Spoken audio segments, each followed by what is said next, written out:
Hi, Mark Moore here. I want to talk to you today about aim. Some of the things I find important in aim, some of the things I find least important in aim. Oftentimes when I'm teaching a tour player or an amateur alike, they'll set down some aiming sticks. They'll aim their feet, their knees, their hips, their shoulders. They'll get everything in line, even the club face, to where they want it to go. However, it doesn't cause them to hit the ball straight, or doesn't guarantee them to hit the ball straight. Let me explain. If I set up, I got my feet, my hips, my knees, my shoulders, and everything straight, how come the ball doesn't go straight when I hit it? I could pick my intermediary target, I could aim that, make sure everything's square at address, but too often times, my ball doesn't go where I want it to go. It's because we don't aim at address, we aim at impact. When I set up to make my swing, however the ball comes in, or the face comes in at impact, determines 75% of where my ball is actually going to travel. 75% if the face is open or if the face is closed. Some of the contributing factors to aim are going to be my grip. Oftentimes I'll check and see where a person is aimed based off their grip. If their grip is neutral and their face is straight, we're aimed straight. If one hand is to the right more or both hands are to the right, when I come back to impact, I'll have a tendency to close that face to the left. Just the opposite. If my left hand or my right hand turn a little too much to the left from neutral, I'll have a tendency to work my hands back to neutral, which then opens that face to the right. Watch this. If I set up everything square with my feet, but my hands are now aimed a little to the right, I'm not aimed straight. If my hands are a little bit to the left of neutral, notice my arms, shoulders, not aimed straight. So those are some contributing factors to what the face would be like at impact. Impact, that's where I want to aim. The other 25% of aim is going to be the path. How's that club traveling? Is it traveling too much to the left? Is it traveling too much to the right? That 25% is going to influence what happens to the golf ball. The contributing factors to aiming my path are going to be my shoulders and my spine.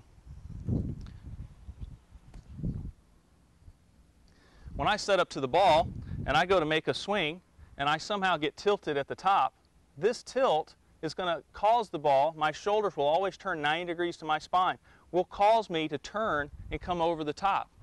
My path is going too much to the left. Inadvertently, if my swing somehow at the top, I tilt too much to the right, now my shoulder is going to work too much underneath. That's going to cause the club to come too much from the inside and swing too much to the right. So when I'm making my swing, the path of that swing is going to contribute greatly to where the ball goes. Notice on the ground here, we've got a demonstration of the arc of the golf swing. So if I set up square to the target, my grip's good, aimed good, hips, knees, shoulders, when I swing the golf club, it swings inside that target line. It never stays on my target line. The arc of my swing goes around to the inside, back down from the inside, and then again off to the inside. So often, more times than not, I find that ball position is the most overlooked and neglected aspect of aim. Let me explain.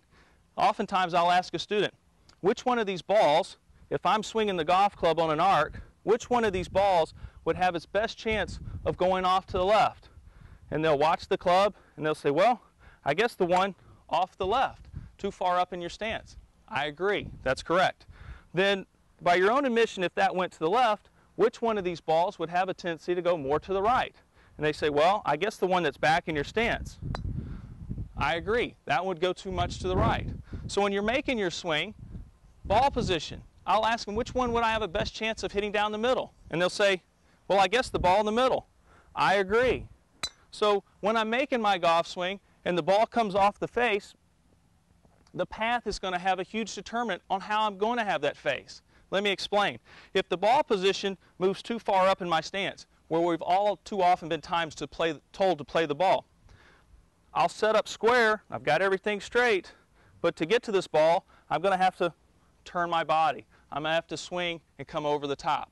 Or a person will tend to aim their shoulders to the body to the left to get to this ball. So when my club swings and it swings on this arc and that ball position is too far forward in my stance, that club is going to swing too much from the outside. As it's swinging from the outside, it's going to crash to the left. Well, I wouldn't want to square my club face. My path is going to the left. If I have the face square, my ball is going to the left as well. And as I'm coming down too steep, that club is now going to crash into the ground, which is going to hurt. It's going to jar my hands. It's going to jar my elbows. It's going to jar my shoulders. So oftentimes, if I'm going to crash, I'd probably want to bail out of my swing. If I bail out, notice that club face abruptly started to open. Now that face, 75% influence on where the ball travels, it's not going to go too much to the left, it's going to start going way more to the right.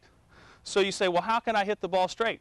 Move that ball back. Play it farther back in your stance. A ball that's farther back in my stance, represented by this ball, would have a tendency to swing from the inside. If I'm swinging the club from the inside naturally, I'm going to have more reason to release that golf club. Go ahead and square it up. Let the face turn over. Let the face close somewhat, which would allow me to contribute a right to left shape to my shot. Let me explain. So if I set the club face down and I'm swinging on this arc, and I want the golf club to swing and start the ball more down the middle or even to the right, I'm going to move the ball back in my stance somewhat. You say, but you're not supposed to play it there. It's going to start more to the right. I'm going to have a better chance of drawing the ball. So as I swing the golf club back, now I'm going to have my best chance as I swing down to hit the inside part of the ball, send it down the right side of the fairway, and allow it to draw back to the middle. If you're having problems hitting the ball straight, play around with ball position. Move it back. Move it back too far. If you move it back too far, you'll catch more of the inside part of the ball. You'll have incentive to square the face up, allow it to close. If you're starting to hook it too much from right to left, move the ball back to center. Now you'll start to hit more quality shots, good shots, and start enjoying your game. Until next time, I'm Mark Moore. Thanks for tuning in.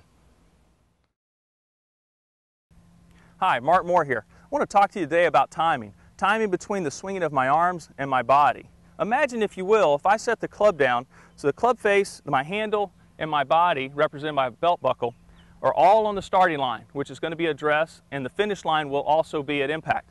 If I swing the golf club back, I'd like for everything to go back together. Now notice that the club head behind me has traveled the farthest distance on this arc. As I swing the club head down, my hands have traveled the second distance and my body the least amount of distance. So as the club travels down, I want to get that club head traveling back to stay in sync with my body.